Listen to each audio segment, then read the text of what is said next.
Hello বন্ধুরা, আজকে আমরা এসেছি আন্ধেরিতে একটা মন্দির দর্শন করতে।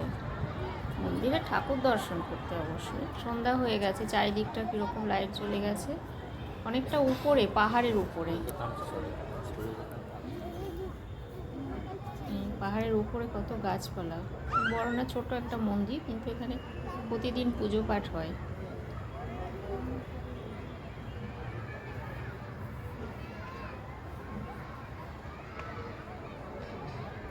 অনেকটা উপরে তো, ঠিক মানে জল টল পায় না ঠিকঠাক, গাছগুলো কেমন হয়ে গেছে।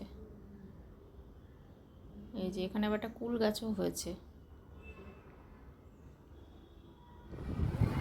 কি দেখছো আমাদের সেটা সঙ্গে বলতে আছে হবে। মানুষদা। মানুষদা হচ্ছে আমার হাজব্যান্ডের অফিস কলিগ। আমাকে একটা ফটো তুলে দেবে। দাঁড়িয়ে আছি, হাওয়াটা ভালো লাগছে। এই দিকটা থেকে দেখুন কি সুন্দর লাগছে দেখতে।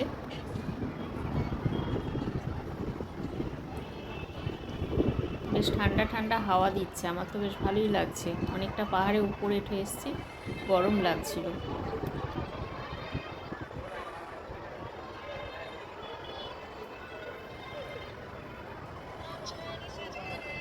ক্যামেরা ঠিক করতে গিয়ে আমার আর ছবি তোলা হচ্ছে না। চলুন সামনের দিকটা একটু যাই, দেখে আসি। এটা আন্ধেরিতে, আন্ধেরি স্টেশন থেকে কাছে।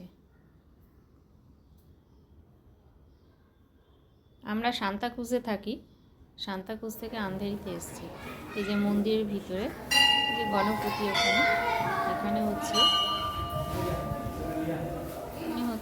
নবরাত্রি।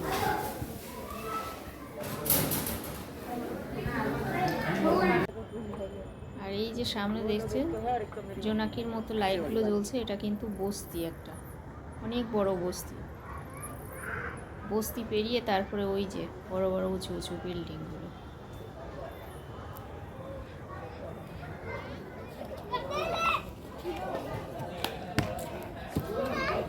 এদিকে বাইরে বেরিয়ে এসেছি। এখানে আবার একটা দেখুন বট গাছও হয়েছে কত উপরে। আমি আবার দুই একটা বট গাছের নিচে দাঁড়িয়ে ছবি তুলে নিলাম। আমার ছবি তোলা ভিডিও করা সব কমপ্লিট। এদিকে রাতও হয়ে গেছে, বাড়ির দিকে যাই। টাটা।